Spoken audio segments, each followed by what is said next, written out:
I'd like to reconvene the investment committee meeting, and so I asked my fellow board members to rejoin us. If you could hear me, we have a quorum. Okay.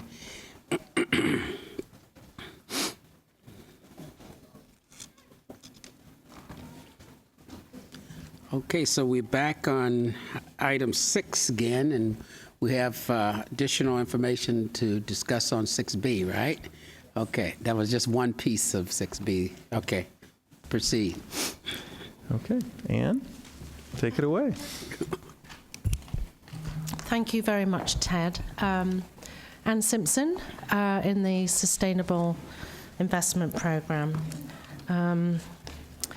I'm joined by Divya Mankikar, who's an investment manager in the Sustainable Investment Programme. And Divya will be presenting one of our key initiatives on the Climate Action 100+, and also by Samiso and Zima, who'll be presenting the section on diversity, our diversity initiatives. Samiso is the Investment Director for Corporate Governance in Global Equity, and of course my co-chair of the Governance and Sustainability Committee, Dan Bienvenu, who will be talking about some of the new governance architecture that we've put around our integration effort.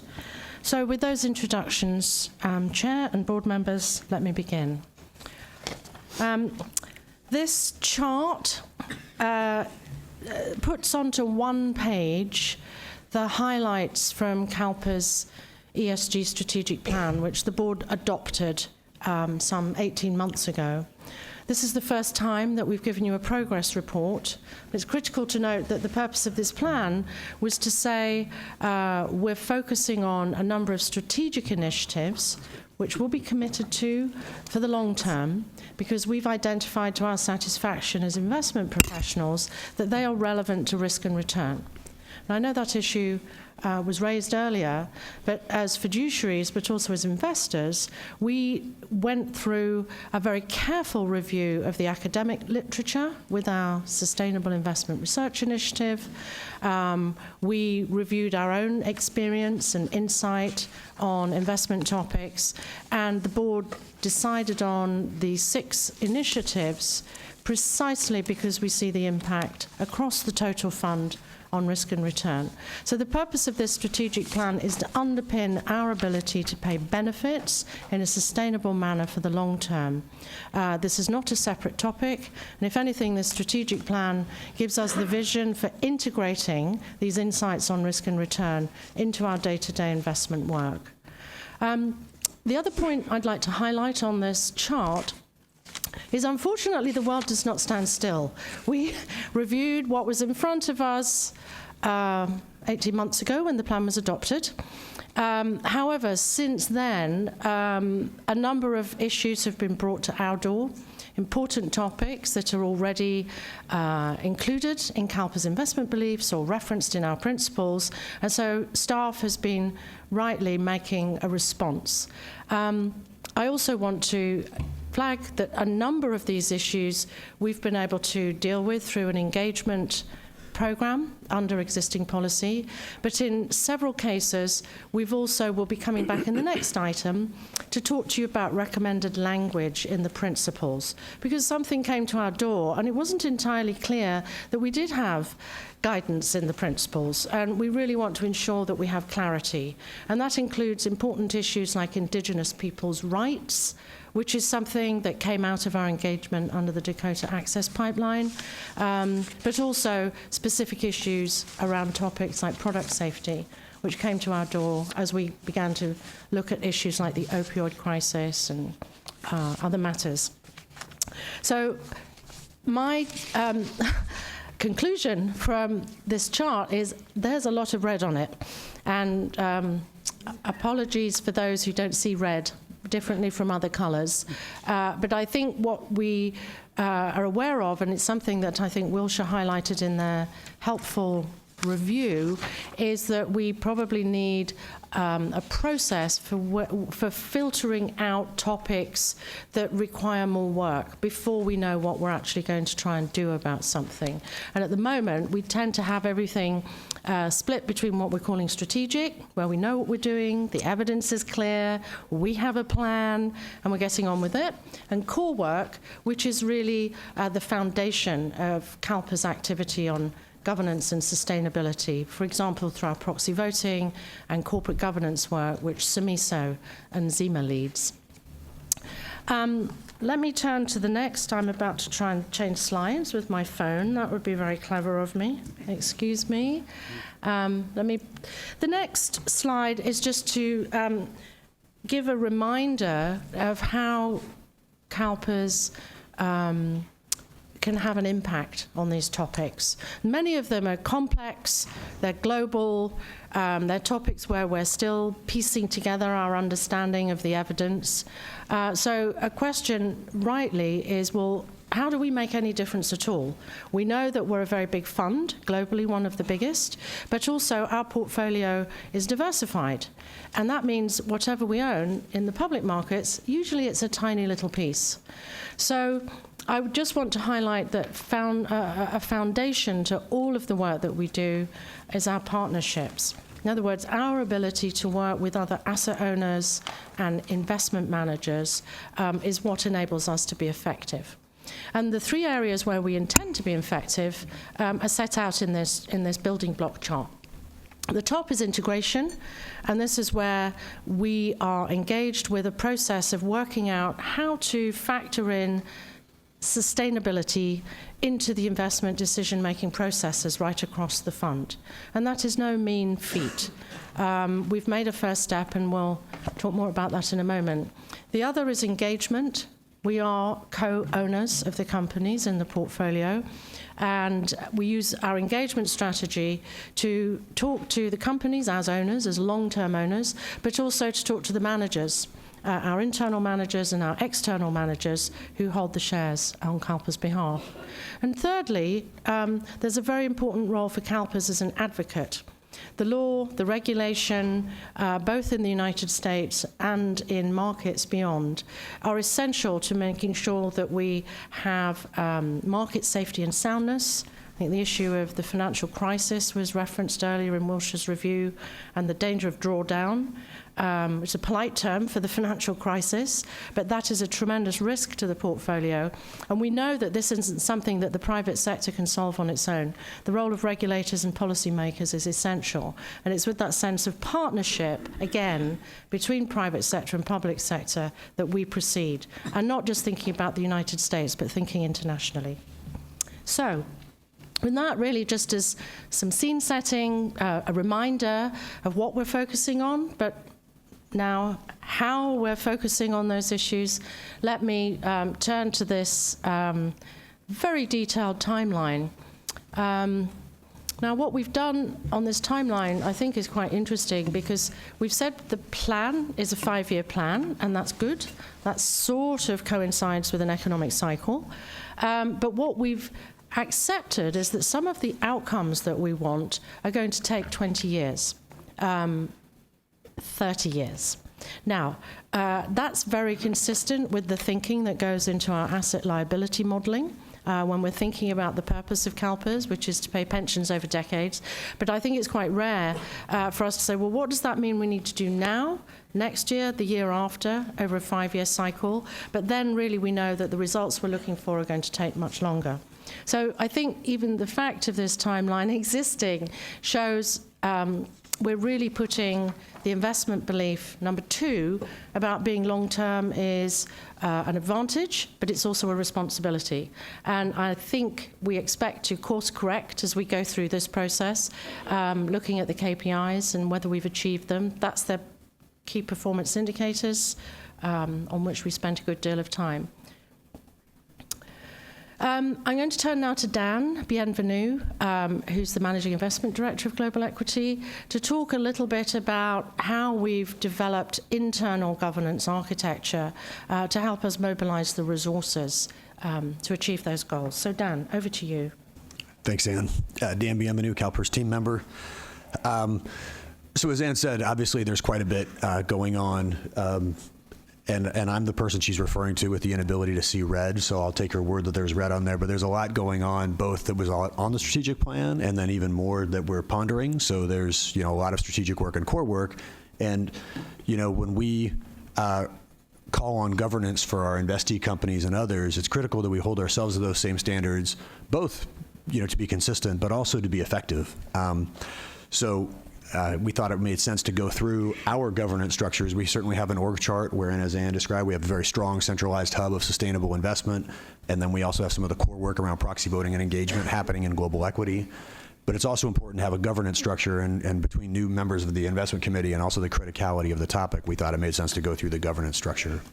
So on slide 5, you can see that we have what we call our investment strategy group, which is also known as our ISG. That is the central deliberative and decision-making body for the investment office. It's made up of all the managing investment directors, as well as several program heads, and also gets participation from the senior most levels of the enterprise, including Marcy, our CEO, Matt, the general counsel, and Charles, the chief financial officer. So very high-level members participating in that group. That group is supported by 4 subcommittees of the ISG, and we'll start at the top left. There's a trust level risk and attribution subcommittee that's co-chaired by Kevin Winter and Michael Krim, and that ensures that investment risks are intended and understood. Really, it's about risk and attribution reporting. Another term for it that we call it sometimes is the transparency factory. It's about being that objective view into all the things that we're doing. Then we've got the portfolio allocation subcommittee, and to be fair, this slide is a bit dated, and apologies to Ron Lignato. Ron is now the chair of that committee, though certainly with great participation from Eric. And that's all about how we manage the portfolio management of the holistic set of trusts, both the PERF, but also the affiliate trusts. Then you've got, at the bottom right, the trust level investment review subcommittee. This committee is tasked with figuring out what is in and what is out of the portfolio and what is in and out of our processes. So that the chairmanship of that has also transitioned from Paul Muchaka to Matt Flynn, so apologies to Matt as well. And then finally, at the bottom left, what we're here to talk about today is the governance and sustainability subcommittee. As Ann mentioned, she and I co-chair that committee, and it's probably worth just reading what what it says there. It ensures that ESG risk and opportunity, right? So that's all about the fiduciary and the investment management considerations are integrated into the investment decision-making process. So the GSS has senior level members from across the investment office at the investment manager and investment director level, and again with high level participation from the enterprise. Someone like Brad Pacheco and others sit on that committee, or that subcommittee. And again, it's all about making sure that what we're doing is grounded in the fiduciary responsibility and the investment outcome. The Governance and Sustainability Subcommittee is supported by 4 main working groups. Given the size and the breadth of the Governance and Sustainability Subcommittee, that's mostly about just ensuring broad ownership by the Holistic Investment Office and Enterprise, and then the working groups feed recommendations into the Governance and Sustainability Subcommittee. There are 4 of those. The Financial Markets Working Group, which is led by Don Ponce. It advises on legislative and regulatory advocacy. The Proxy Working Group, that's led by Samiso here, that's all about how we make decisions around proxy voting and engagement. The Research Working Group that Ann leads, and you'll hear in item 6C, one of the major outputs of that group and a great accomplishment is our update to the principles. And then finally, the Correspondence Working Group that I chair, or that I lead, which is really about kind of what we lend our name to, what letters do we sign onto, what letters do we write, all of that stuff. So all of these feed into the Governance and Sustainability Subcommittee, with the Governance and Sustainability Subcommittee ultimately making the decision on behalf of the organization.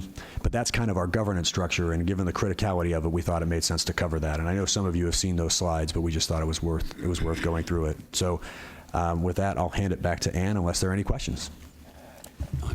Yes, Ms. Mather? Thank you. Yeah, I have a question. How is the leadership of these committees and subcommittees, working groups, selected? How does someone become chair of one of these groups? See you looking this way, so I'll take it. I don't know That's who right. No, knows the answer to that question. No, we review it annually as part of the review of the charter for each of the committees and subcommittees, and actually take recommendations and then vote at the ISG level on chairs and working group members. And for each different committee and working group, there are different skill sets that are desired. We've made a decision not to absolutely require a representative from each asset class. Sometimes that's considered necessary given the breadth of a committee, and sometimes skill level in a particular area overweights having a broader set of members. We also look at skill set representatives from different groups, as well as the diversity of attributes of the different chairs and working members. Okay, I would just note that looking at this list, it's not a very diverse group of leaders. Chair. And I recognize that the committees themselves might be more diverse in their composition, but and certainly this is only one, but I just wanted to highlight that to me there's only one woman who has leadership in this group, and that sticks out to me. Yep, and it's something that we've discussed internally as well, and we've assured that we have at least one woman on each group, and in addition to that, are discussing opportunities for women within the investment office to promote and get into leadership positions like these now and into the future. Okay. Ms. Taylor? Yes, thank you. Dan, I just had a quick question. You're over correspondence. So it says determine CalPERS response to requests to sign on to comment letters. So my question to you is, what exactly is your criteria when you get letters that come in? That's a great question. It's really about investment belief 3 and looking at where we can be successful. What's the effect of that success? We have a whole, and candidly, the Correspondence Working Group is new. If you recall these slides from maybe a year and a half ago, it didn't exist. Yeah. And we had some challenges in this space, and this is kind of our response to that. But it's really all about what's material, where can we have an impact. We have a template that walks through all the different criteria that let us say, yes, we think that this is something that we should engage in or So not. you put a template together so for, I would imagine for expeditious purposes, right? So you kind of check the boxes. Does it fit this? Does it fit that? It's less about checking the box and more about just having pros in each place, and kind of looking at how is it consistent with CalPERS investment beliefs, policies, principles. Is it someplace where we think we can be successful, and if it's consistent with those, can we be successful here? What's the impact of success? What are the resources required to go into it? It's a series of things, and then it comes to the members of that working group as a 6-member team to make a recommendation to the Governance and Sustainability Subcommittee. Okay, so it's a 6-member team. I guess one of the things that you said that kind of stuck in my head there was that you make recommendations for what kind of resources will be needed. Does that also mean then, say for example, a letter comes in, you guys don't think you should sign on it, but Oregon, New York, CalSTRS signed on it, I don't know. But you guys are going to engage, so that you want to engage instead of signing on the letter. So then do you pass it over to, I'm trying to see which one that would be. Oh, that's you, huh? Engagement. Oh, no. Who is that? That is Proxy, so that's Samiso. Do you pass it over to Samiso's group? So, it's probably not quite as binary as that, but yes, it's definitely the case where these groups work together. So actually, Samiso and Ann both sit on the Correspondence team. Oh, good. Ann has representatives on the Proxy team, so there's quite a bit of cross-pollination among those teams. But yes, the idea is for them all to work kind of hand in glove to say, all right, we want to sign, but we also want to engage. This isn't one that we're comfortable signing, but we'll engage instead. This is one that we'll sign only, and we're going to let one of our partners take the lead on engagement. There are all kinds of answers that can be brought to those questions depending on what the topic is. Okay, and then Anne's leading the research. So how does that research come down to the committees to do work? How does that work? And that might be an Anne question. Thank you very much. And I'd really like to highlight the tremendous amount of work that the research working group's done. And we'll see that, as Dan mentioned, when we come to the principles. They've produced new language on all sorts of important topics. So the way that we are working is we do have a representative from each of the asset classes and also from the trust level performance management team.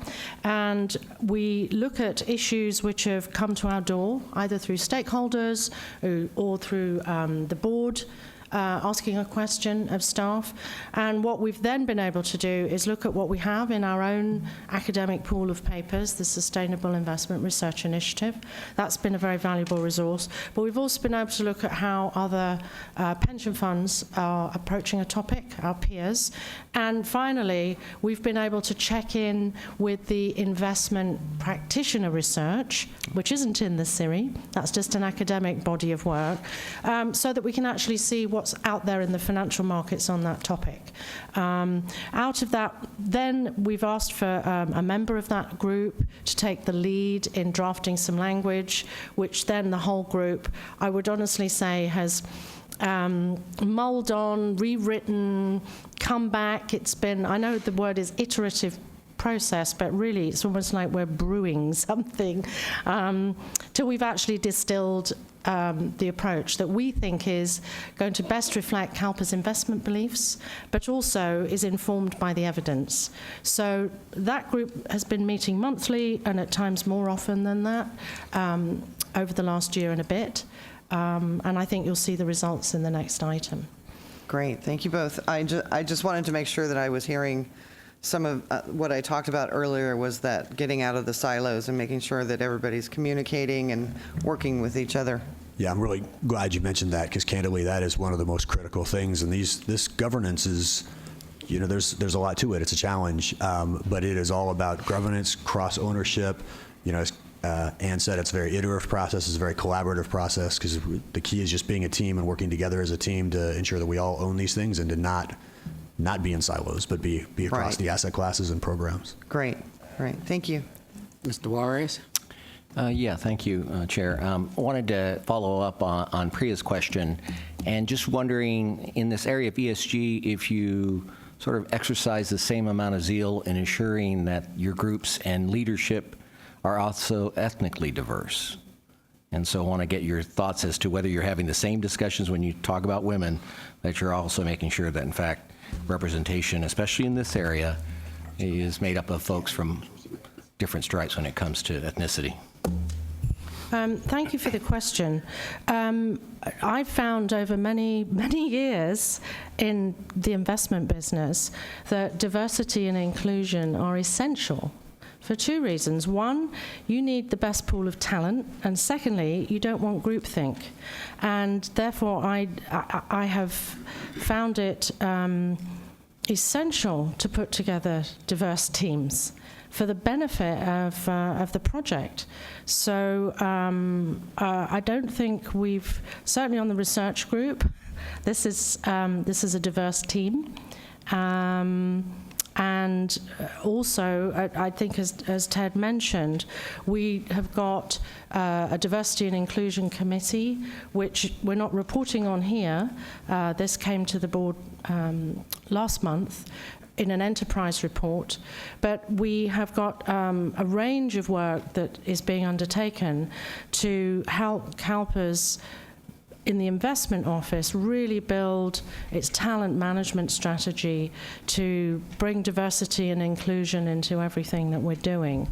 I don't know, Ted, if you'd like to add to that, but that area of work was brought into the Sustainable Investment Program family earlier in the year, along with the Responsible Contractor Program, and we're just in the midst of blending blending those programs together. But I think it's very consistent with the investment beliefs that we have around the importance of human capital, not just for the companies we invest in and the managers we hire, but also for our own projects. But Ted.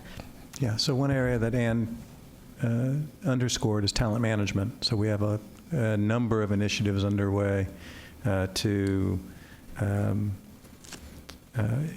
increase our recruiting capabilities amongst all sorts of diversity characteristics, including ethnicity and gender, as well as other, skill sets and backgrounds as well. In terms of these committee makeups, we are looking to see that we have, diverse committees set up. They're usually committees of 5 to 7 for them to be sort of working committees and functioning committees. And in putting together the groups of 5 to 7, we're looking at all of these characteristics and trying to find committees that have diverse characteristics that we've talked about, as well as ones such as not all public asset class membership have a diversity of public and private members, different asset classes or not, different backgrounds in terms of what companies that someone might have worked on as well. So it's a work in progress, but ethnicity is one of the things we do look at. Just a short answer to your question. If I may, so I think in this general or in this specific area, it's so important.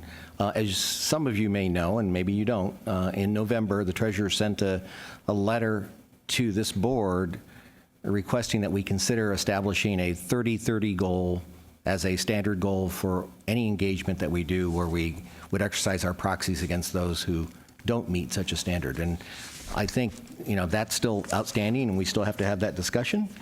But I think if we're not diverse enough internally to be able to then try to impose that on others externally, I think we have some issues. So I want to make sure, and maybe as part of that discussion, Marcy, whenever we're going to have it, that we also get from the staff, what is the level of diversity? And again, I'll just hold us accountable in the ESG area. What is the level of diversity when it comes to women, minorities, LGBT? So that, and I realize on that one, that's a little more difficult. But nonetheless, whatever we can, again, push for internally, it can only help us make those arguments externally if we're going to go to people and ask them to have diverse boards. So, thank you. Thank you, Mr. Juarez. Excuse me. And I echo Mr. Juarez's comment about our diversity definition because it goes beyond just gender. And if you look at it through those lens and you look at this chart, it's 50-50. So we have to make sure we keep incorporating our definition of diversity, which is broader than just the gender. Okay, Ms. Koskin? So I'll actually take it in reverse. Mr. Juarez, I appreciate your comments. In fact, as the State Personnel Board representative, we'd appreciate yours and the Treasurer's engagement. As you know, we're limited in state hiring practices. And so outside of being able to do more active recruitment, we run into the rank of 3. We already add some preference points for veterans, foster kids, things of that nature. So, I mean, on one hand, we'd much like to see our office is very diverse, but do understand there are limitations because of state civil service as to what we can ask of our private sector partners because they're not governed to the extent that 209 impacts our hiring practices. And I know that Mr. Eliopoulos and his team have been trying from a recruitment standpoint. And again, one of the things we're limited to, and I know we'll be taking this up at Perf and Comp, is still we have pay issues. So oftentimes in recruitment, one of our biggest barriers is pay. Sometimes they hear it's Sacramento, but I love Sacramento. So just a couple questions sort of following up even on what Mr. Juarez was raising. How low do we go title-wise on these groups? What are the classifications of the folks who are the 6? What's their classification? Not who the people are, but what's our classifications? Well, within the investment office, I would say the lowest we go is investment manager. Is that right? So among those 6, within the correspondence working group, I do think in some of the other working groups we go all levels, and again, that's another kind of towards diversity. Within correspondence, for example, it's an MID. Right. Okay, then how many layers below that? I think only down to investment manager level, and then one member from the enterprise whose title I candidly don't know. It's Joe DeAnda. And he's in former Cal HR back in comms. Appreciate all the work that he does. You and me both. So what I'm just trying to get at is, again, as we look to diversify, I mean, we need to internally be training. Why aren't we going deeper into the ranks in order to increase the diversification or for the training? It's Anne Simpson again. We've actually got quite a range of different approaches in the working groups. On the research working group, we actually do have a number of investment officers. I think the most junior of whom is Investment Officer 2. Okay. And as she is also the main author of the Dakota Access Pipeline, I would say that rank is no barrier to excellence, and that's Tiffany Polk. So I fully agree with the sentiment that allowing talent to shine and to be developed is actually very important, and I think the contribution of the next generation. I think I'm a baby boomer, but the millennials, Generation X, there's ideas, there's talent, there's energy, and that's something we can really benefit from. All right, So, well, and then just a couple more follow-ups. So, for example, is Mr. Ponce here? I can't see. Is Don here? Okay, so I just want to know, what's the coordination, if you could speak to it, Dan, between our legs and our contract lobbyist and this working group? So if he's advising on legislative and regulatory advocacy, okay, so we have Brad and his group, and we've got our outside consultants, and you got the executive staff. So what is that coordination? Very close is the idea, is certainly to work very closely with, so certainly Gretchen Ziegler sits on the financial markets working group along with Dawn, right? Gretchen's in legislative affairs. And then constant consultation with the folks over at K&L Gates. Right. And this is one that does go a bit deeper into the organization. And for what it's worth, to Anne's point, Tiffany also excellently sits on the proxy voting working group. So we do go, it kind of depends on which working group it is, whether it's going to be expected. The correspondence tends to make much more rapid decisions. So that was kept at a little bit higher, more senior levels. So there could be actual decision making in that instance, more so. With some of the more diverse sort of research, as Anne says, lots of different ideas to be brought to bear. So it kind of depends on the topic, how diverse the group, or not how diverse the group, how deep the group goes into the ranks. All right, just one last question on that one. The final decision to engage on legislative and regulatory advocacy rests with who out of this working group? To engage, if you were to have K&L Gates take a position, who makes that final decision? Well, ultimately, it's your priorities. It's the board's priorities. But we don't vote on every bill. Well, I'm not voting on every bill. It goes right up to me and Marcy is the answer. There's for all four of these, and at the GSS, there's a process for Dan and Ann to flag any sensitive issues. So that's part of the working group's job is to elevate issues for decision making. So certainly when we're going to take a position on particular legislation, that gets elevated up to me and then to Marcy for final decision making. So that's part of the architecture of the governance. All right, think you have questions later. Thank you. Okay. Ms. Paquin? Thank you, Mr. Chair. I had a follow-up question on the Correspondence Committee. So from the time that you receive a request to sign on to a letter, and it goes to the Correspondence Committee and then up to your Governance and Sustainability Committee, how long does that generally take? Thanks. We ask for 2 weeks. So now that doesn't mean we always get 2 weeks. There are occasions where we've had to go more quickly, which is, again, one of the reasons to have someone as senior as Joe and someone as senior as some of the other members of that correspondence working group, is so that if we don't have as much time and we have to do something quickly, we can do so quickly. So I think Ann and I feel sort of empowered to ultimately, if it has to go quickly, Ann and I sitting on there as the co-chairs of the Governance and Sustainability Subcommittee, we're comfortable making a decision if necessary. But to Ted's point, if there's enough tension or something that requires more senior level involvement, it'll be a recommendation, or but we've seen decisions happen maybe 3 days. I'm looking at Ann. I'm trying to think of the fastest one. It was probably about 3 days from the time that we got it to the time that we were able to come up with a collective position on it. Okay, so there is the ability to expedite it, and then if certain people are out or unreachable for whatever reason, the process would still move forward? Absolutely. I mean, ultimately, it can get to Ted for a call. I mean, ultimately, it's Ted's and Marcy's decision if necessary. But yes, I mean, it can move more quickly. We prefer it not to be fair. Understood. But if necessary, absolutely. The idea is never for this to get in the way of anything. Okay, great, thank you. Okay, proceed. Thank you very much. So with that, I think helpful discussion of how we're getting organised on this. Let me turn to the progress report itself. So the first of the strategic priorities that we want to report on is our commitment to improving data and corporate reporting. And this is a fundamental challenge for all investors, is that we're relying on the market to price, both private markets through evaluation or public markets, to price risk and opportunity on sustainability factors. But the barrier to that is a lack of high quality, comparable, assured, timely reporting. And it's very difficult for the market to price what it can't see or know.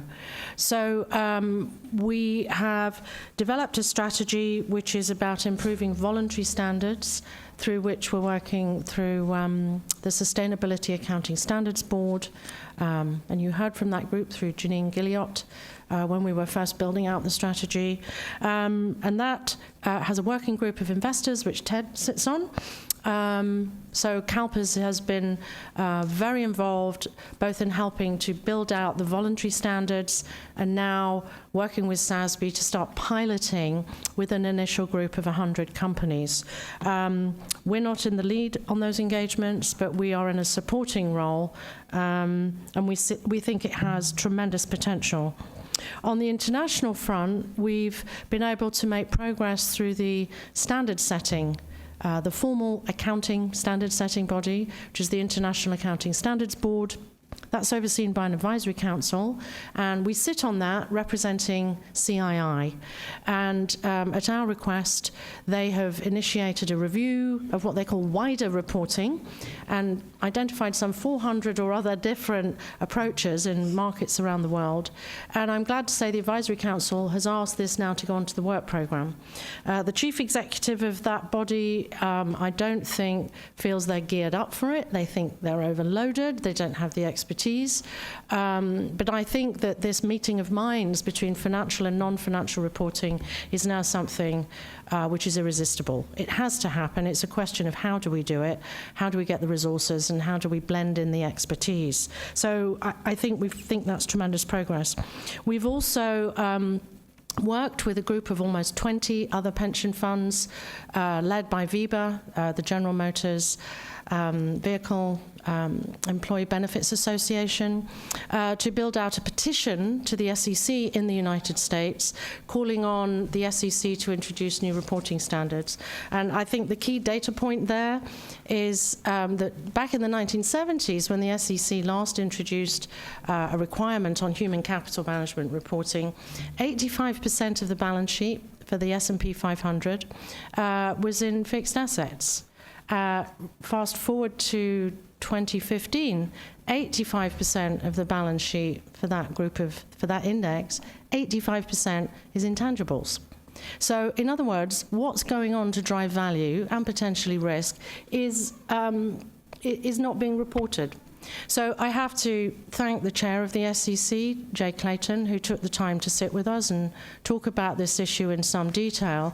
And he framed it as the issue of modernizing corporate reporting, which I think is a very good term. The economy's changing, human capital, people are more important than ever, and we need a reporting regime that's going to enable us to understand that. And finally, I think we saw tremendous progress on the issue of physical capital, or natural capital, as economists would call it, through the work of the Task Force on Climate-Related Financial Disclosures. I'm proud to say that our Chief Executive, Marcy Frost, gave a statement supporting the work of this group. It came through the Financial Stability Board, which is the club for the world's central banks. So we could not be in better company in terms of financial safety and soundness. And the task now for us is to see how we can roll out that risk reporting framework. And Divya will talk more about that in a minute when we turn to the climate risk agenda. So I'll pause there, Chair, just to see if there are any questions on this particular strategic. No, we can roll forwards. Yes. So we're on it with accounting. I think that's, I know that's an important issue for you too. Let me turn now to our second strategic priority and ask Divya Mankikar to update the board on progress here. Divya. Thank you, Anne. Divya Mankikar, Investment Manager, Sustainable Investment Program. So this is an update to the deep dive that we had in January with you all on the Climate Action 100+. In terms of the strategic goal, we had in our 5-year ESG plan to manage climate risk and opportunity by engaging 80 Montreal Pledge companies. Again, through that process of establishing the strategic plan, we identified climate change as a source of systemic risk to CalPERS, but also a source of potential opportunity for those companies who are managing that risk well and following the change in consumer behavior. So we are progressing towards this strategic goal that you have along the bottom of collaboratively engaging the 100+ companies. This year, in the past year, we focused on identifying those companies, forming partnerships with regional investor coalitions, or leveraging those existing partnerships to form a steering committee to orchestrate this global engagement agenda. And also, we advanced in our carbon footprinting that informs this process. So as you might recall, in 2015, we signed the Principles for Responsible Investments Montreal Pledge, which asked us to report on the carbon footprint of any asset class. CalPERS picked up that pledge and committed to footprinting each asset class over the 5 years. So far, we've reported on public equity, and we believe we're the first North American pension fund to also report on the carbon footprint of fixed income. Those results informed the formation of this Climate Action 100+ target list of companies that we will focus on partnering with through the transition. And the goal there is really for those companies to establish emission reduction targets in line with the Paris Agreement and its goal of limiting global warming to below 2 degrees. We're calling these firms the 100 systemically important carbon emitters, so that's the title that you have there. Just as during the financial crisis, certain banks were termed systemically important financial institutions due to their potential impact on financial stability, these firms are impactful for climate stability and the global economy's ability to meet the 2 degrees Paris target. So going to the next slide, this gives you a more detailed view of the steering committee that we have been working to create this last year.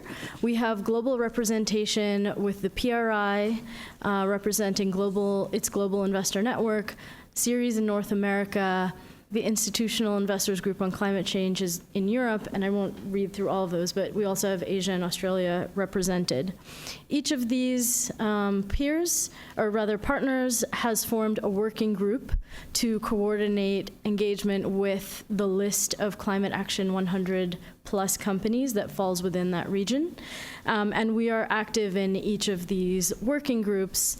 We will likely be playing a lead role in engaging partnering with the PRI series and the Asian Investor Group on Climate Change in North America and also Asia.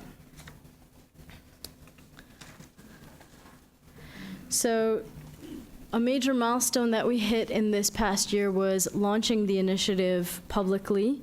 And thank you, Madam President Priya Mathur and Madam Controller Yi, for your support in helping us with that successful launch. We see the attention from major publications as a sign of the potential impact of this work, but of course now the task is to actually deliver against those expectations. So just as a recap, the coalition is currently over 250 signatories with just over $28 trillion in assets represented. Also this year we saw a change in climate risk proposals and majority voting in favor of them, particularly in the US. Over the many years we have been partnering with investor coalitions, primarily in Europe and in North America, around climate risk proposals, seeking greater disclosure in line with our desire to be able to better manage climate risk.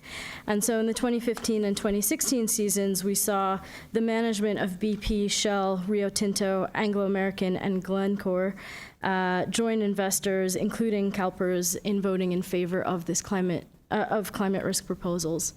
In 2017, we saw a shift. So we co-filed at Chevron, Exxon, and Occidental, withdrawing at Chevron due to substantial implementation.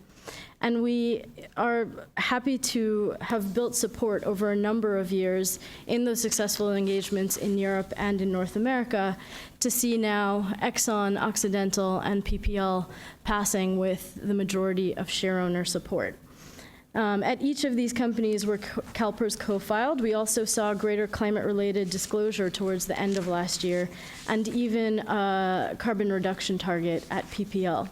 So this is substantial progress, but of course the devil is in the details, and we look forward to seeing more reduction targets across the Climate Action 100 plus, and reduction targets that aren't only pegged to 2050, but interim targets so that we can have comfort that we're moving towards the Paris Agreement in a timely, orderly fashion.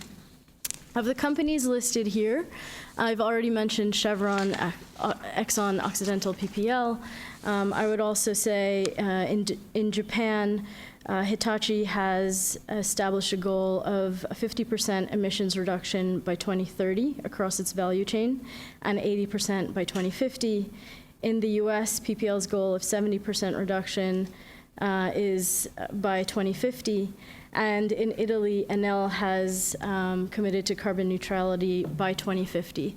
So we're seeing a growing trend of emissions reductions targets, some of these made before the launch of Climate Action 100 plus, but these are examples for us of industry best practice in this area.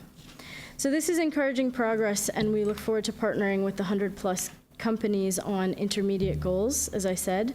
We're also looking for greater disclosure from them on the just transition.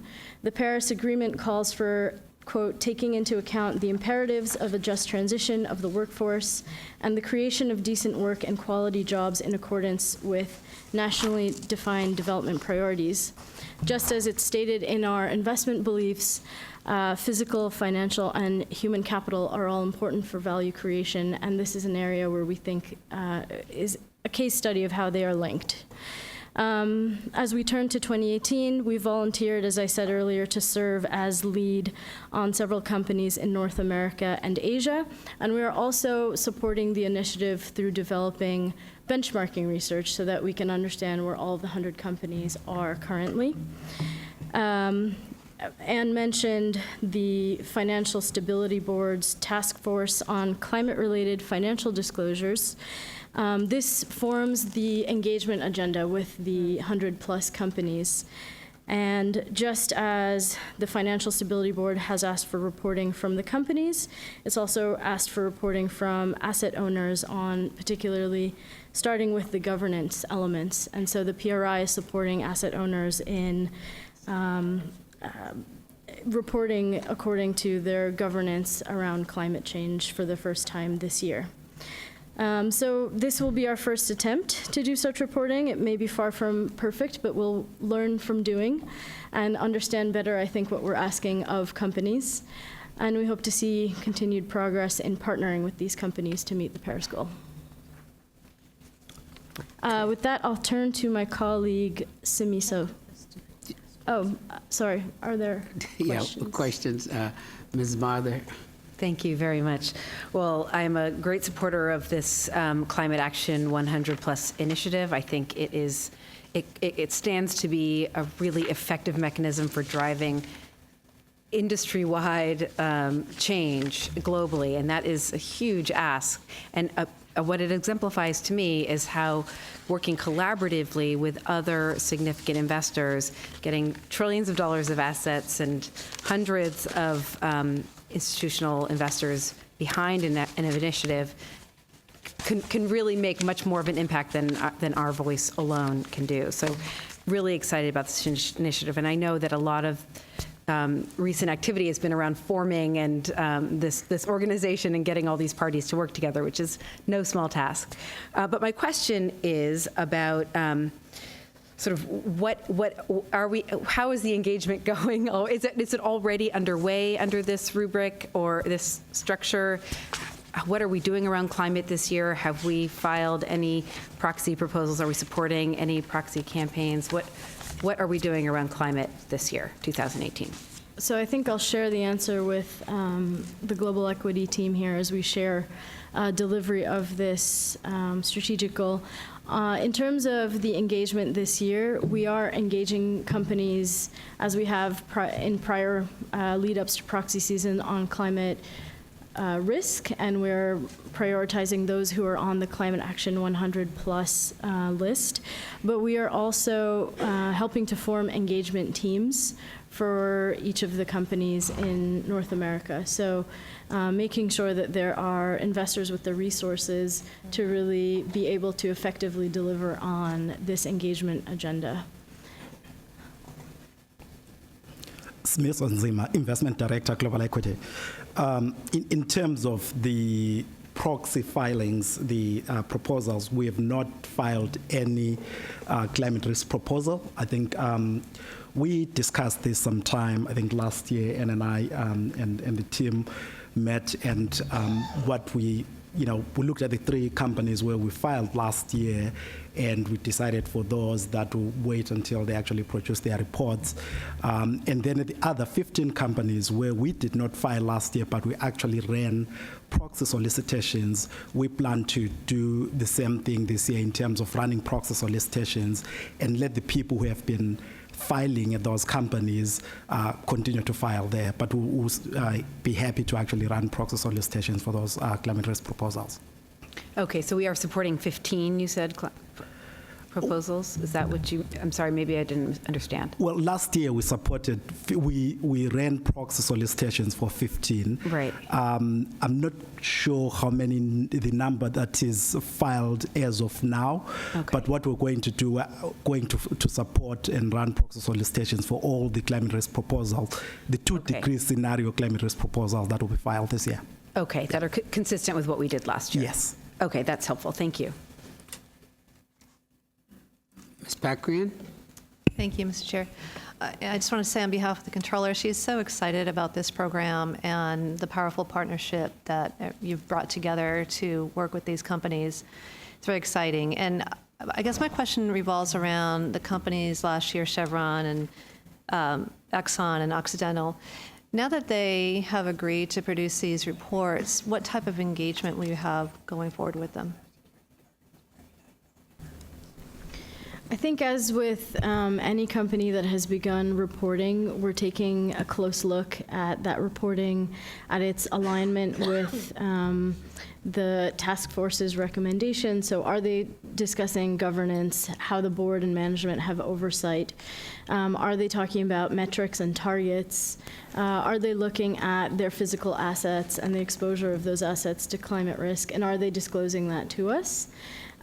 So where we have reporting, we're trying to actually develop that through the benchmarking working group, a standardized way of looking at each of the companies, what would be the best-in-class reporting from that sector. It's a very sector-specific activity, and then whether they meet our criteria.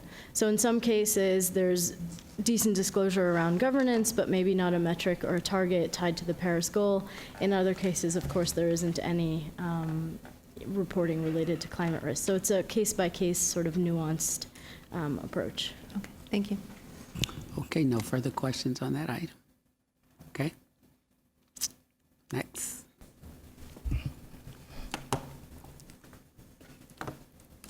Members of the Investment Committee, good afternoon. My name is Simiso Nzima, Investment Director, Global Equities. I'll take you through the diversity and inclusion presentation. The objective of the diversity and inclusion strategic priority is to enhance total fund performance by increasing the level of diversity on corporate boards. Existing research shows that companies that have more diverse board tend to have better financial performance than companies that have less diversity on their boards. Our governance and sustainability principles define diversity broadly in terms of skill sets, age, gender, nationality, race, ethnicity, experiences, background, sexual orientation, and historically underrepresented groups. In July last year, staff wrote to over 500 companies in the Russell 3000 that lacked gender diversity. We use gender as a selection criterion to identify which companies to engage, only because there is not publicly available data in terms of other forms of diversity. For example, the investment committee has been talking about race and ethnicity and so forth. Companies are not currently required to report that data publicly, even though they may be reporting it under the Equal Employment Opportunity Commission rules. But that data is not publicly available to investors. So we use gender as a criterion just to identify the companies. However, as we engage these companies, we actually engage them on the broader definition of diversity as it's stated in our governance and sustainability principles. We also successfully transitioned 3D, which is our diverse directed data source, to Aquila Diversity Network. And since July last year, 14 members of 3D have been appointed to public boards. So we're really excited about that in terms of the diversity work that we're doing. Moving on to slide 14, this slide really shows the engagement scorecard in terms of the companies that we engage. So, and the companies are broken down into tiers. So tier 1, which is about 13% of companies. These are companies that have either added a female director to their board or are in the process of adding one within a year. So they're 13% of the companies that we wrote to, which is 63. And as of today, 60 of those 63 have already added a female director to their board. Tier 2 companies, these are companies that have either enhanced or have committed to enhance their disclosure to explicitly state that they will consider diversity in its broadest form when they actually refresh their boards. That's about 22% of companies.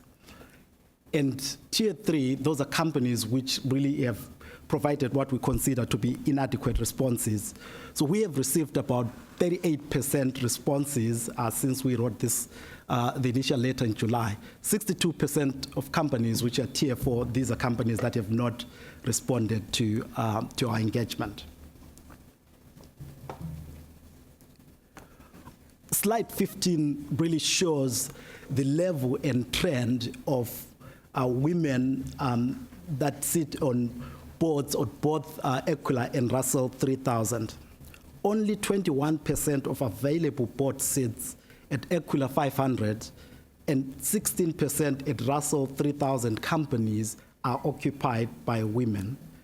And if you think these numbers are abysmal, wait until we see what race and ethnicity and stuff like that. Those are even much, much less. Unfortunately, we don't have the numbers here. The changes over time, as you can see, they've been marginal at best if you look at from 2013 to 2017. So there's still a lot of work to be done here. And in terms of disclosure, even if you look at the big companies, if you look at the Aquila 500 companies, when they look at board composition, the disclosure on gender and race and ethnicity is not really there. It's not as much. Slide 16, here we show, using data that we obtained from ISS, that the US really is an outlier in terms of both the average director age as well as the length of tenure. And this slide really touches one of the core issues in terms of if we really want to move the market in terms of diversity, we need to get a greater level of board refreshment. I think this is a question which Mr. Costigan has raised before in terms of how do we move the needle in terms of increasing diversity? We need to get these boards to be refreshed. I'll stop there and take any questions. Ms. Mather? Thank you. Well, I think it is notable. Well, first of all, I think it is a good start to send these 504 letters. I was very pleased that we undertook that. I think it is instructive that 3/5 of the companies have not responded. And I'm interested, number one, when we sent out the letter, were we coordinating these letters with any other institutional investors, any of our peers, in engaging these companies around this issue? Because I know there must be others who are equally concerned about the performance implications of lack of diversity on corporate boards and in corporate leadership. So that's number one. Number two, have we followed up with the companies that did not respond, and what is our plan to do so? Number three, have we considered the correlation between other governance factors like majority voting or the lack thereof at these companies and diversity on these boards? And have we considered running proxy campaigns or filing shareholder proposals around that issue so that we can actually have some control over or have a say in who sits on these boards? So I know that was a number of questions. Forgive me if I spoke too quickly, and I'm happy to repeat any of them. Thank you for the question. When we wrote the initial letter, we're not coordinating with anyone in terms of writing that letter. However, if the investment committee recalls, we have worked jointly with CalPERS in terms of engaging California companies that lack gender diversity on their board, and that's an effort that's still ongoing. However, after we had written the letter to the 504 companies, we've reached out to some of the institutional investors, both on the asset management side and on the asset owner side, and shared with them the fact that we have written to these companies and asked them what they were doing in terms of diversity. And the most positive thing that we've had is that almost every institutional investor that we've talked to, they have their own diversity efforts. And the feedback that they gave us was that they were happy that we were doing the same thing, and they think as if companies are hearing this from different investors at different times during the year, then that will help in terms of drive this the market-wide adoption of diversity.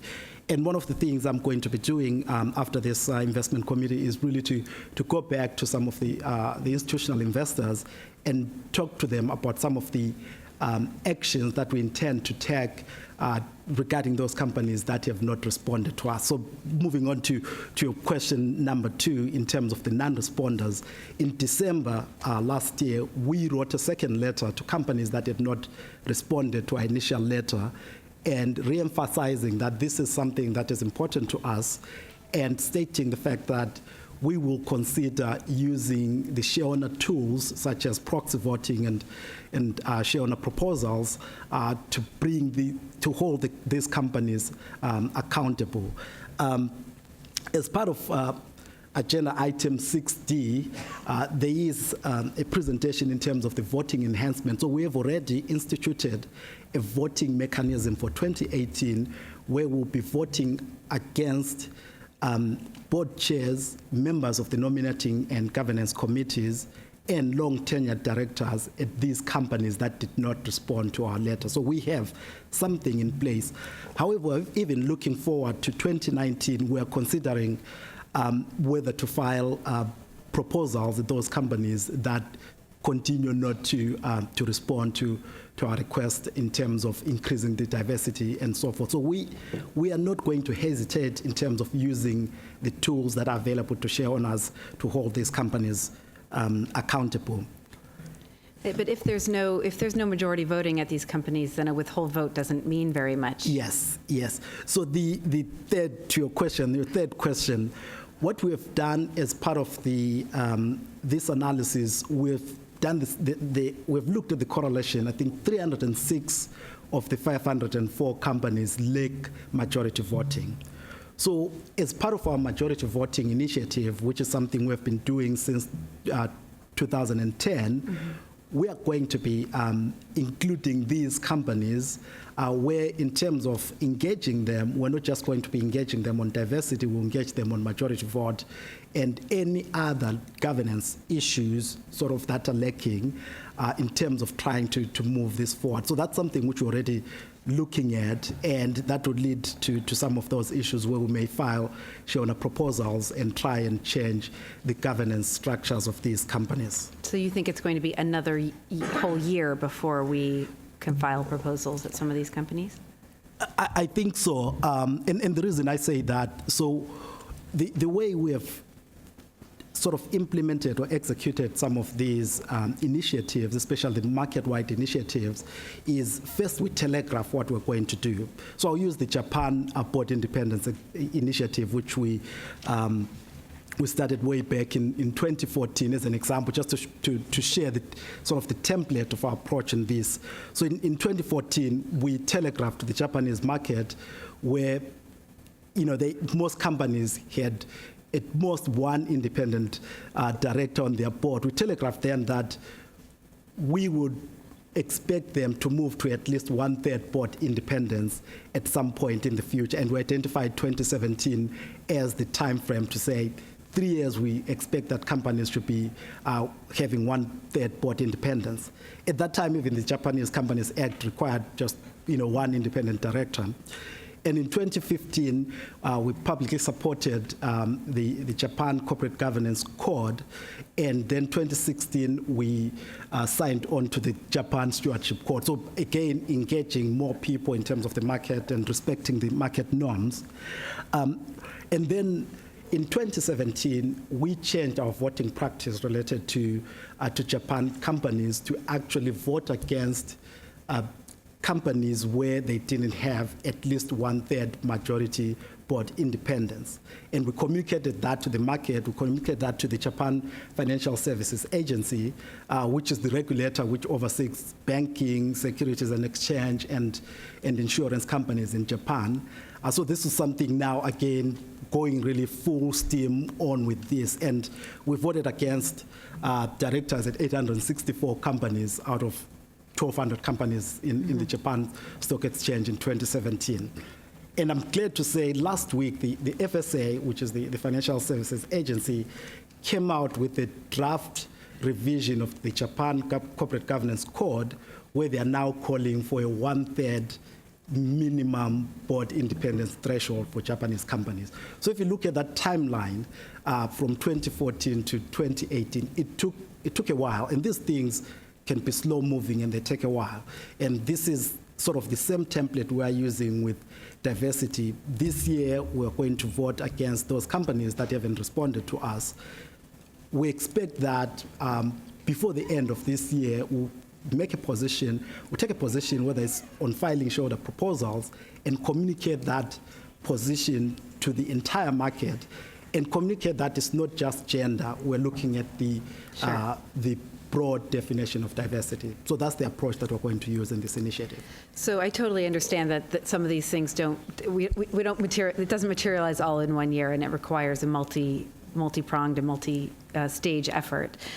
I guess I would suggest that one of the things that I have learned over the years, and I think we as an organization have learned over the years, is that collective engagement, collective action can be much more powerful. And I think the Climate Action Risk Initiative, I might be misstating it, the results that came out of that engagement, which was a collaboration of multiple asset owners and investment managers, that we were able to make more significant progress because, of course, you have a higher percentage of the ownership of the company behind it. I mean, as many of you have stated before, we own, maybe 0.5% of any given company.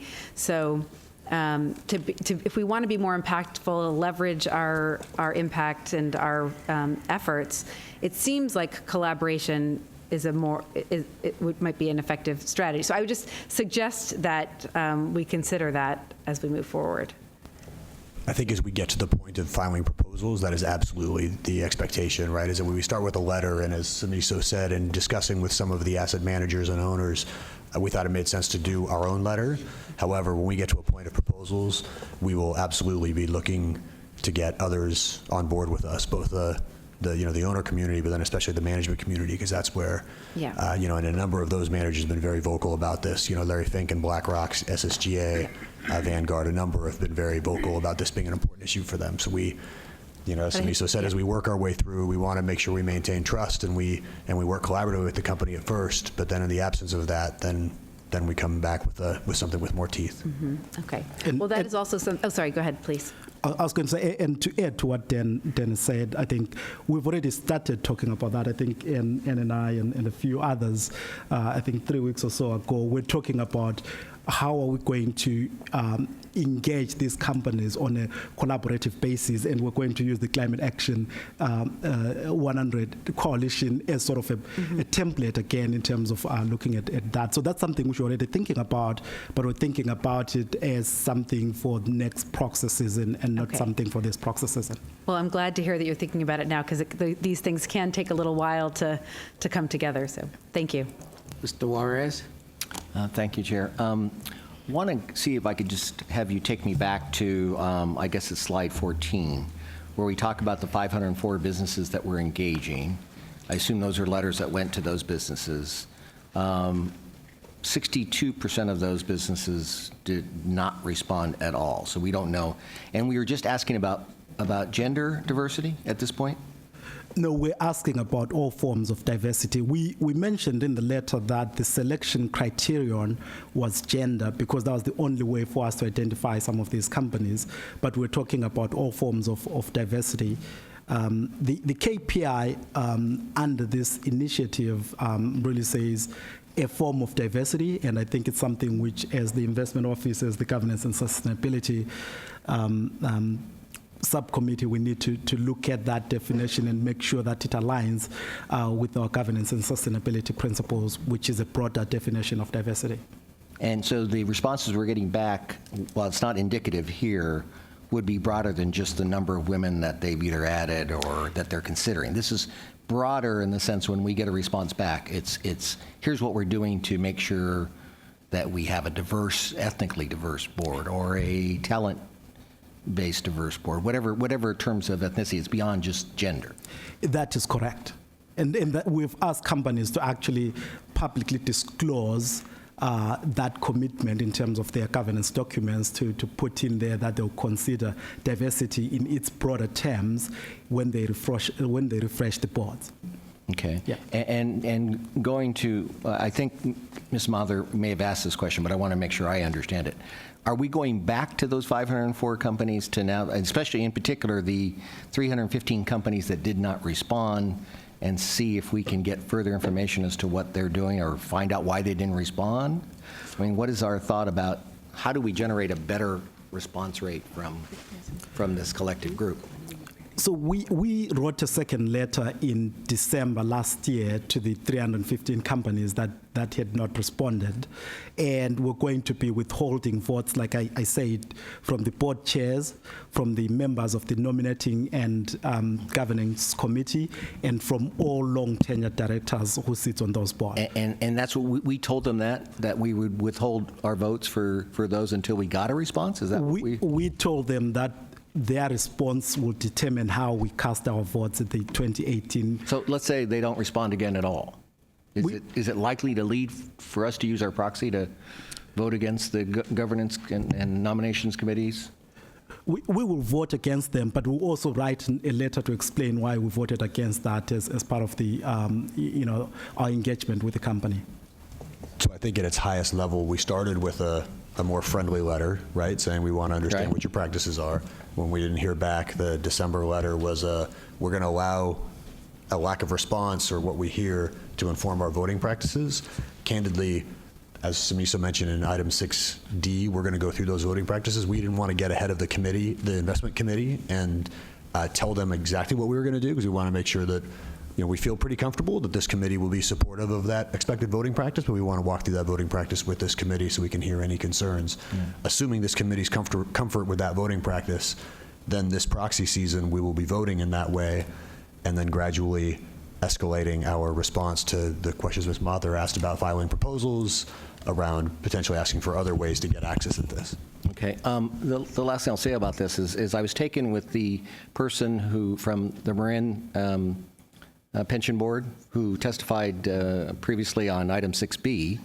He suggested, and again, without having any verification, but he suggested that other boards, in a similar vein, he mentioned Ontario, Rhode Island, a couple of others, he said internationally, their percentages of voting against boards that are not either gender or ethnically diverse were in the high 80s to 90s. He mentioned for this board, it was like 15%.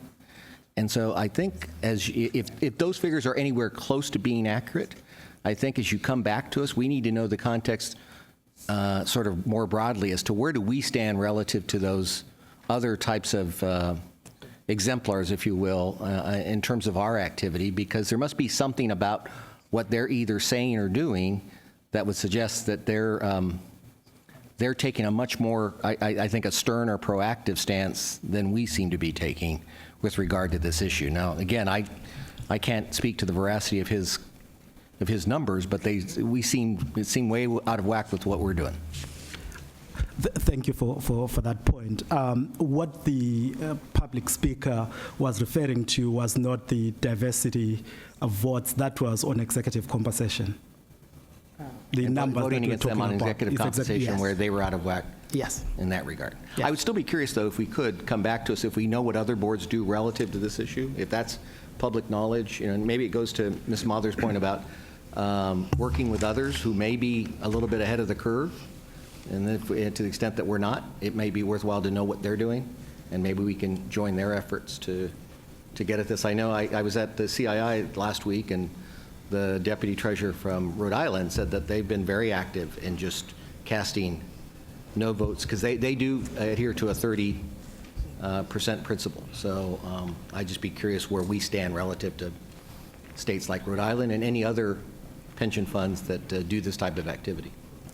Yeah, we will follow up with other investors to find out their voting levels. Okay, thank you for that. Sure. Anne Simpson, I just wanted to return to the issue of majority voting, just to set level expectations about how quickly we can make progress here. As Samiso said, over 300 of these companies don't have majority voting. That means right now we cannot vote against directors. And as Samiso said, we started in 2010 to file batches of proposals and engage companies. So I think what this speaks to is that until you've got your governance rights in place, you can't follow up on anything, financial, social, diversity, climate change, or whatever it might be. So I think we need to look at the non-responders who are 315, and the 300 plus MISO, where we know we don't have majority voting, because we're going to have to put something in place first. So that is I think the next step. Just to be clear, we can't race out and start voting against directors at all of these companies yet. So that won't be possible for this season. So just adjusting, Okay. level setting. Okay. All right. So that means that it will be a little bit more time to respond to Mr. Juarez's question. Am I hearing you correctly on that? I think getting data is something that we can do potentially sooner, although we have to figure out how we would gather that data. You know, I think what Ann is saying is that as far as actually making progress, I think we will all collectively be frustrated by the pace of that progress, but at least we'll be making progress, and we are determined to make progress in this space. Okay. Okay. Mr. Costigan? Thank you, Mr. Jones. Just a few questions. So I appreciate what the treasurer is talking about on 30%, third, which are laudable goals. Do we have a goal in mind? Is there a target that we have in mind? I see nodding. We have, our KPI says that ensure that all of our 10,000 public company holdings have a form of diversity on their board. And that was what I was referring to say that we need to really go back to that KPI and define what that a form of diversity and make sure that it aligns with our governance. I'm sorry, but they don't set a percentage. It doesn't set a percentage, So, yes. I'm going to just wheel a little bit. First of all, I appreciate the hard work y'all are doing, because this a bit can be of a rabbit hole. I'm going to take us down one for a minute, because you can just pick apart. So you pick 500 within the Russell 3000 is kind of our benchmark. Is that the way we did it? Just want to make. I was asking the chair. Did we look at the Dow 30, for example? So we picked the Russell 3000, which is really the broad market in the U.S., and we're starting with the U.S. Companies. So we're starting with our home country. Okay. So Ms. Simpson talked about majority voting. I just want to. Does Apple have majority voting? Following successful adoption of a CalPERS proposal, yes. They do. As I tell my son the other day, I already know the answer to the question I ask. Is BlackRock have majority voting? Correct. Okay, so here's a concern I have, back to a point I made earlier. I'm not picking on this board member. I'm just making my point. Ms. Wagner is a board member of both Apple and BlackRock. Apple has 2 women out of 8, which constitute 25% of the board. BlackRock only has 5 women out of 25, or out of 20, which again is 1/4. You have the same individual occupying 2 spots to drive up those percentages. I think we've talked in the past about doing this cross-pollination of trying to find out where these folks are. If she accounts for 2 positions out of 28, I don't think that's acceptable. I mean, to me, that's not very diverse. I mean, and that's just in my quick research without going further back and seeing what other boards they sit on. So what I'm curious about, since we have majority vote voting, did we vote against their directors, or did we vote with their directors last time for Apple and BlackRock? I believe we voted with the directors, and in terms of the multiple board seats, our principle, or at least our voting practice right now, is that if you're an executive and sit on more than 2 boards, including where you're an executive, will vote against you. So if that's the case in one of the examples used, then would have voted against. But if you're not an executive, if you sit on more than 5 boards, that's when we'll vote against you. So that's something which we've been doing over the last couple of years. Well, not to speak for Ms. Mother, just from what I thought I heard, and Mr. Juarez, I mean, when you talk about working with others or actually sending a message, we had majority voting on 2 boards comprised of boards of directors of less than 25% using a same board member sit on multiple boards. I'm not sure what fact pattern we're looking for where you'd send a message. Again, I mean, Apple is the largest capitalized company in the world.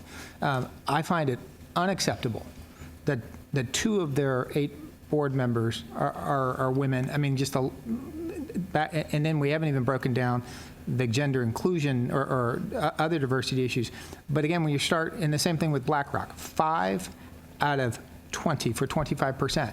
So I'm curious, if we already have majority voting, if it's the policy to diversify boards, why are we voting for these individuals? I mean, we're supposed to be sending a message. And so what fact pattern where would we be absent the CEO who serves on 2 boards? What fact pattern exists where we would vote against their board of directors if we have majority, if we already have the majority vote? I get, Ms. Simpson, what you're talking about. You can't vote for something until you take care of majority voting. You took care of that. That's tremendous work. How have we utilized that power? So I think I'll tee this up and then turn it to Ann and then Samisa if necessary, because in 6C we'll be reviewing our board-adopted principles which govern our voting practices on these dimensions. In particular, the section on boards of directors of companies, public companies, and our basically our rules in our principles with respect to quality and independence and diversity of these boards. So we'll be looking at that, including some additions, I think, in this round of upgrades to the principles. We have avoided having a percentage test within our principles. That's been, I would say, a long-standing philosophical view of CalPERS, both prior boards as well as the current principles that are adopted, as well as the viewpoints of the investment staff, that we've chosen a principles-based proxy voting system that values diversity but does not define a percentage of diverse characteristics for each board, which would govern a yes vote or a no vote. The advantage of having percentages like a 30% gender or ethnicity vote is that it's easier to apply across, across 10,000 companies that you own.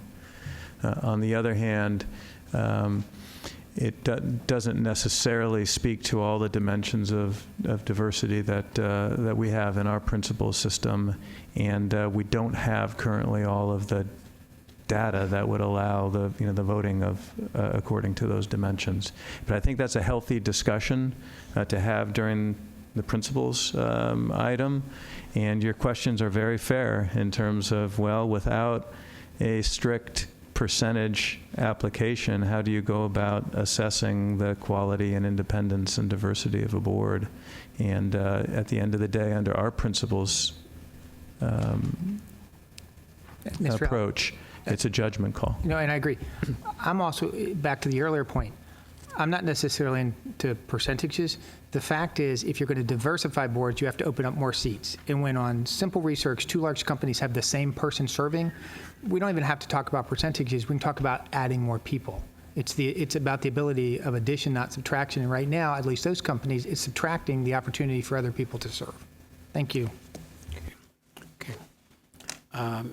Mr. Slayton. Thank you, Mr. Chair.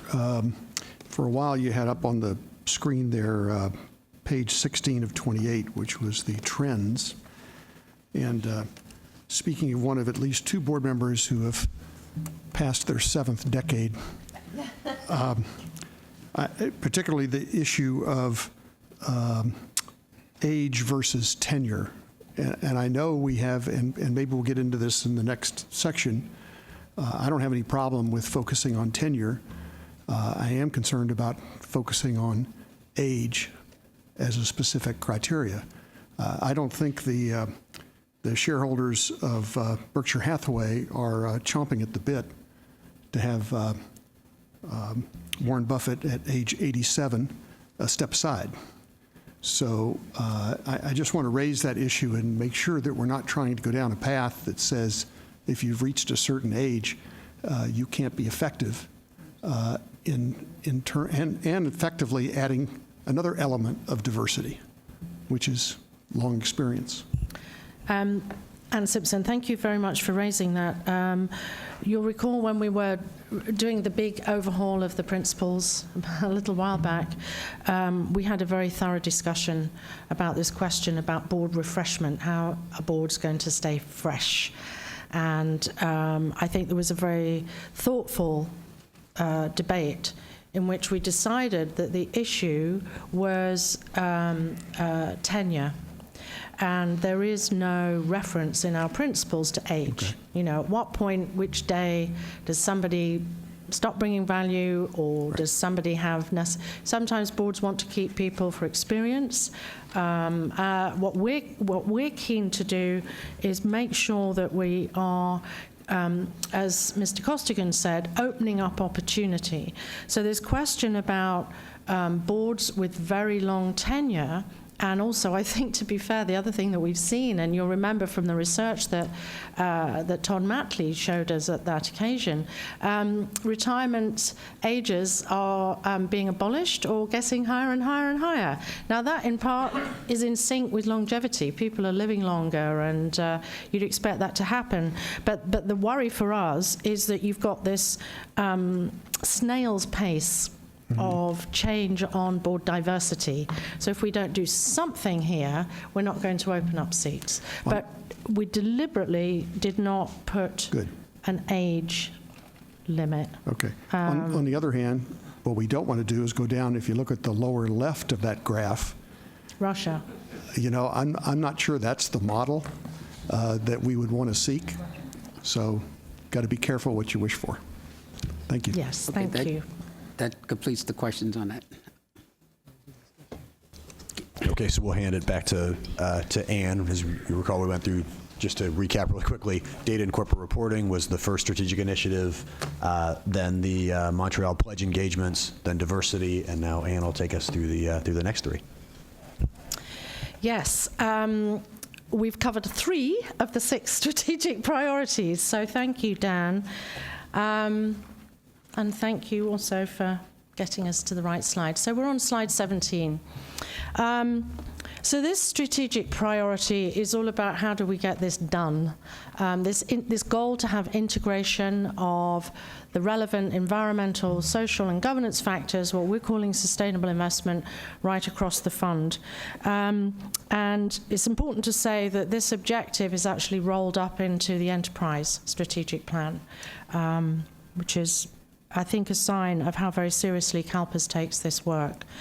The goal here, and is unequivocal, it says all managers have policies and procedures for including ESG information in decision making.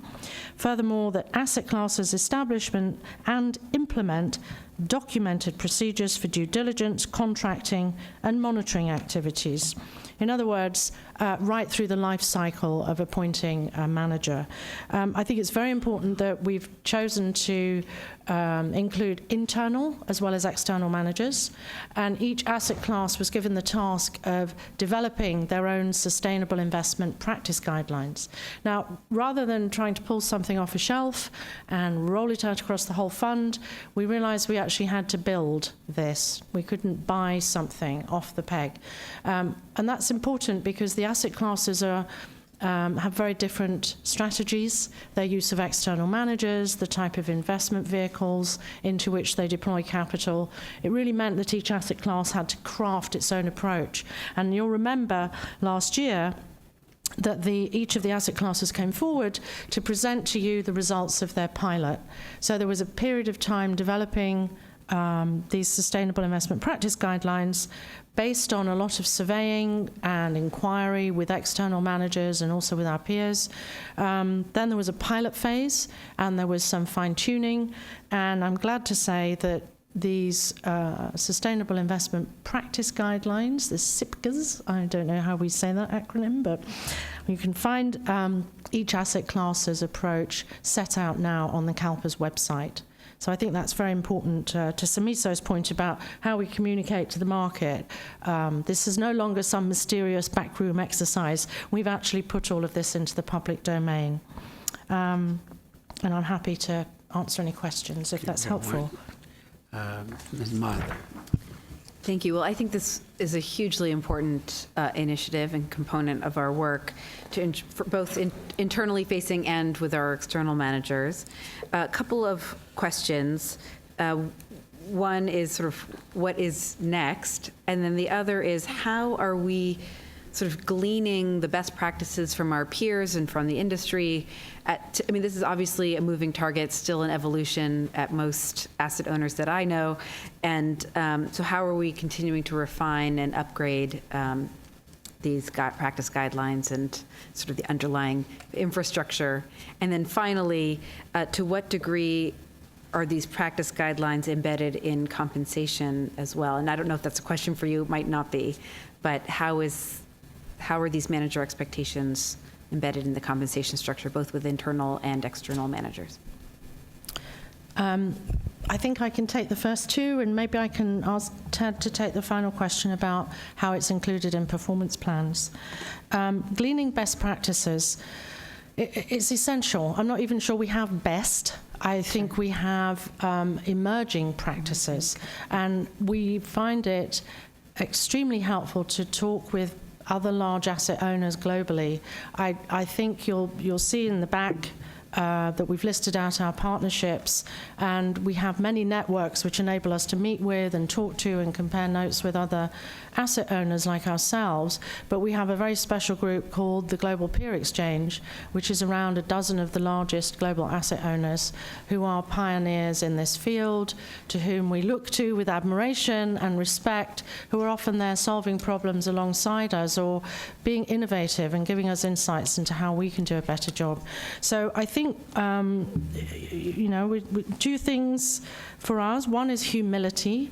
I think that Ted and I use this word often because although CalPERS is praised for doing a lot of good work, often what we're doing is just breaking new ground. We're opening up a subject. But then it doesn't mean we've necessarily got all the best ideas on how to make progress. So I would just say I'm keenly aware of this, and these network of partnerships are really the community of practitioners who we look to learn from.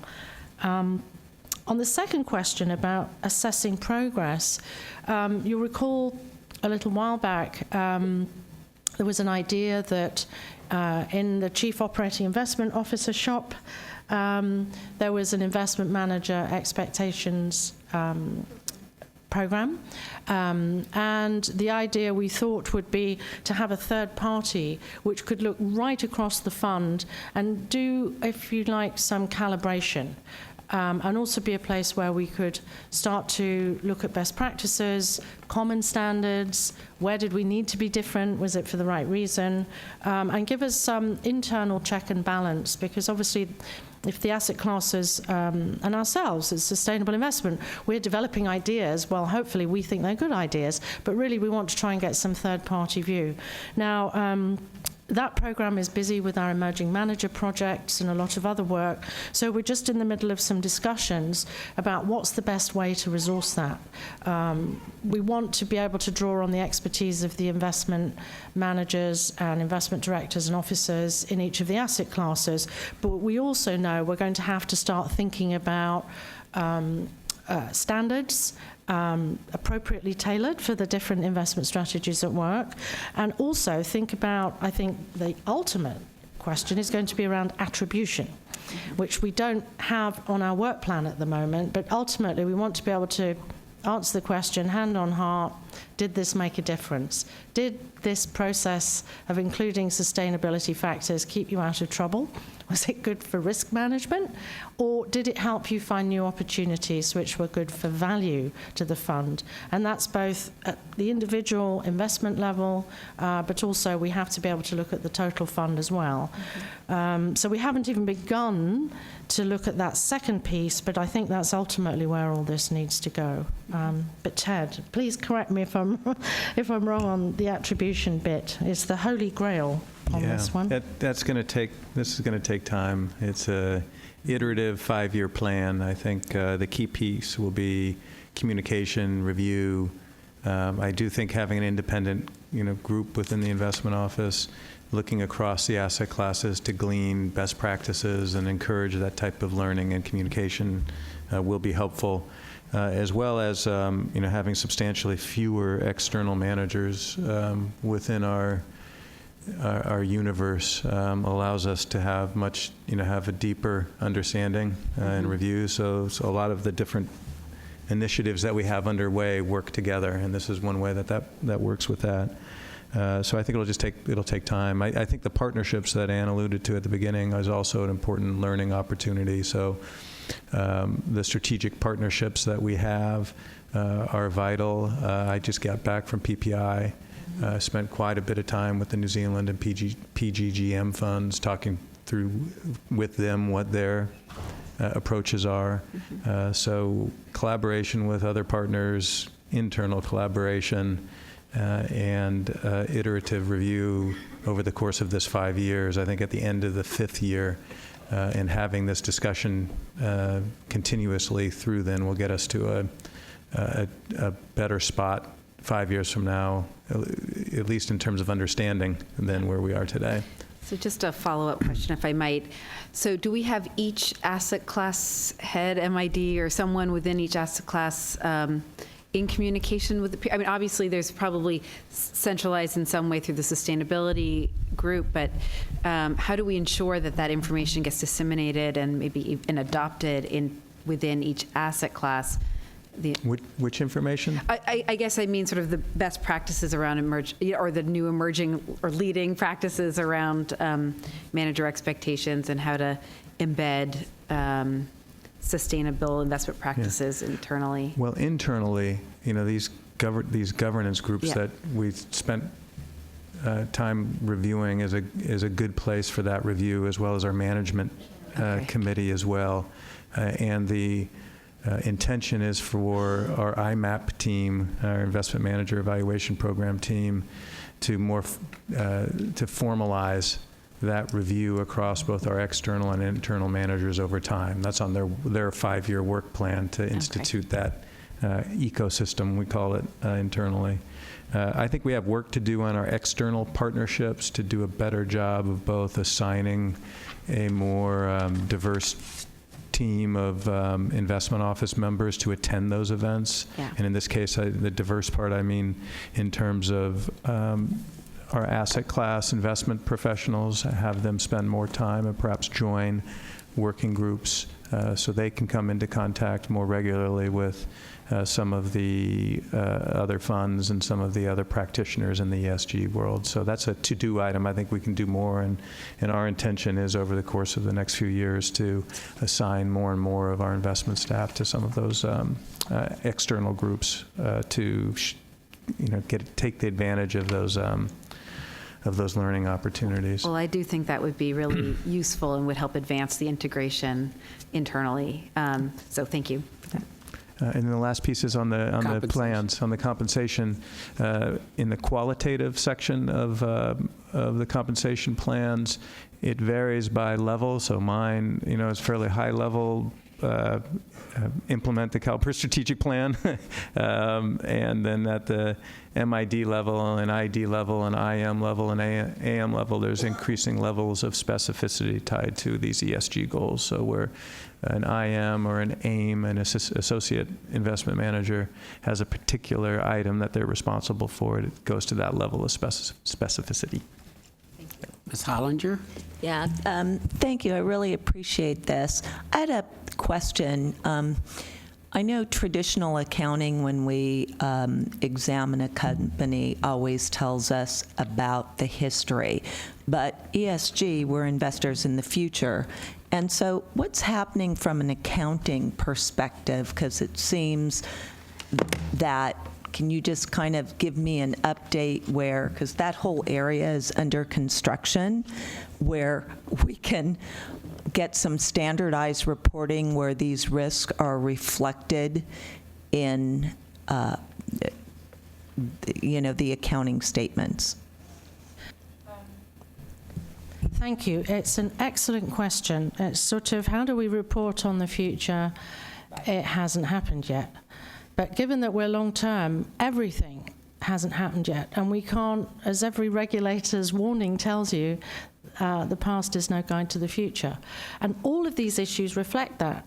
So I think there are some elements of traditional accounting, like contingent liability, for example, something that might happen depending on something else happening, that are embedded in there. But that's not really enough for some of these very long-term systemic issues like, say, climate risk.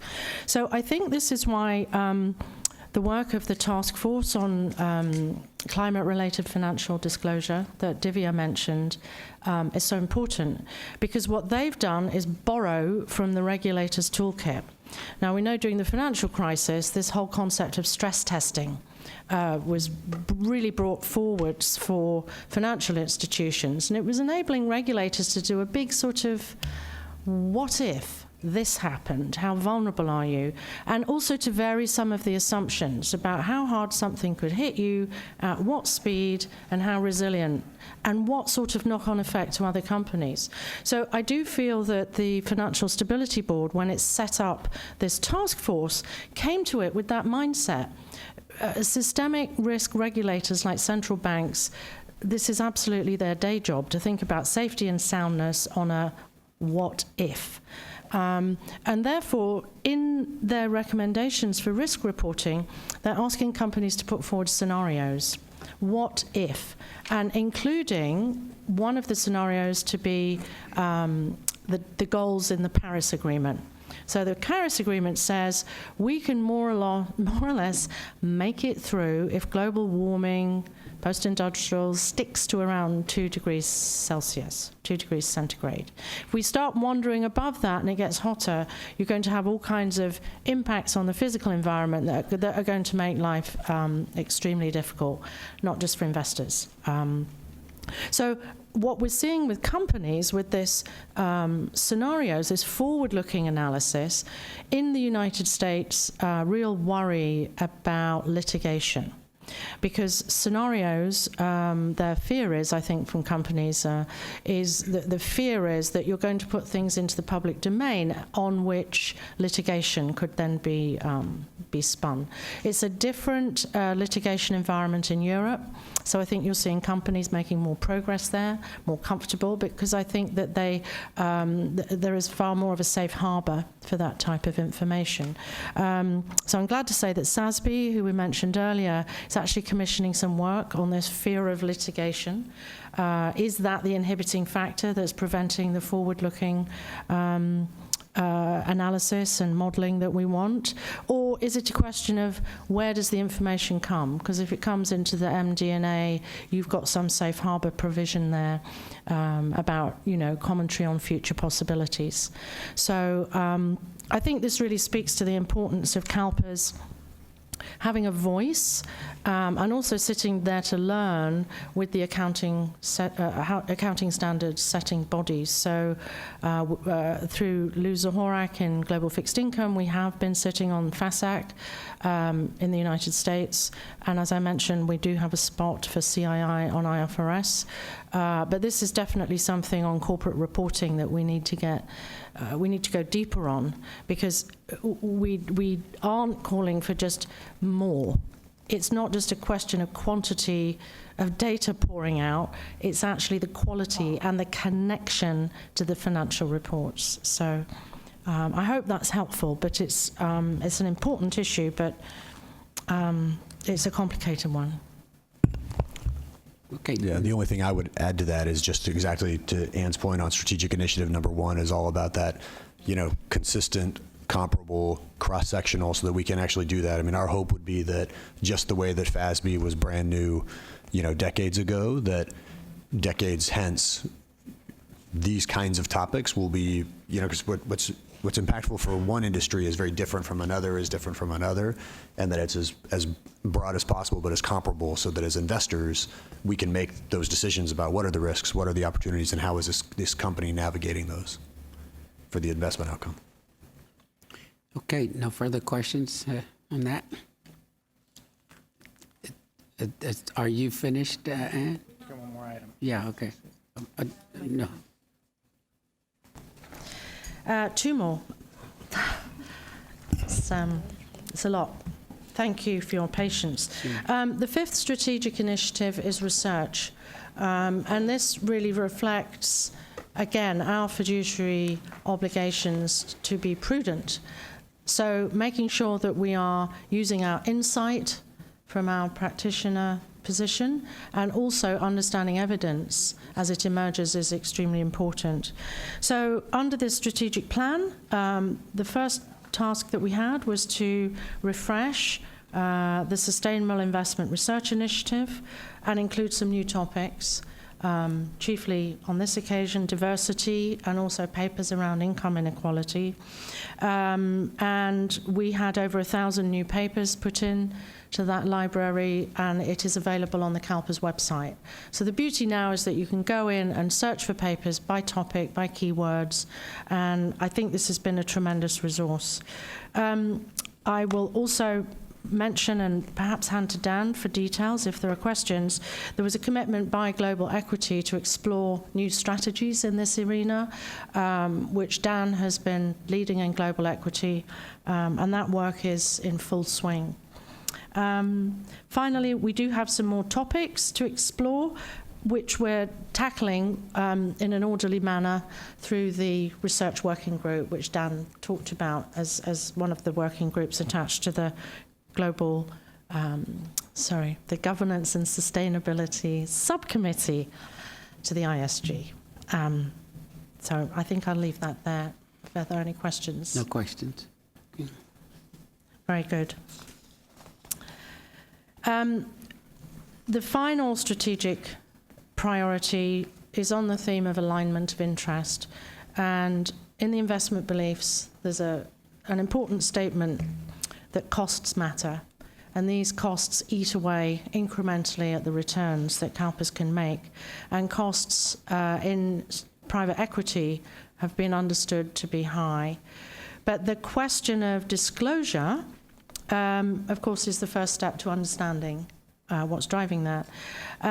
So our private equity asset class, who's been actively involved with the Institutional Limited Partners Association, has helped to develop a fee reporting template, as you all know, and provide profit sharing information through that. And we have progress on this to report by private equity that the template submission rate is currently at the 80% level, and that the overall submission rate is at approximately 90%. The target, the KPI for this project, is that we have 90% of all partnerships at the 5-year mark signed up and reporting under that template. I'm happy to answer any questions. No questions on this one. Very good. The afternoon is pressing on. It's tea time calling. Yeah, Ted has just made a good suggestion, which is to finish with the stakeholder requests. And if there's any questions, we can answer them. Yeah, I noticed we're going late into the afternoon, so there are a listing of ad hoc stakeholder requests, but I think the committee has had a chance to review those and see those, so maybe we could stop here if there are any more questions and end our staff presentation. If there are any other committee questions on 6B, we're happy to take them. Seeing no questions? Okay. So let's proceed. Great. So that So concludes 6B. That concludes 6B. And so why don't we take a 10-minute break and we'll come back with 6C. Great. And then we get closed. They show 3 hours for closed session. 3 hours.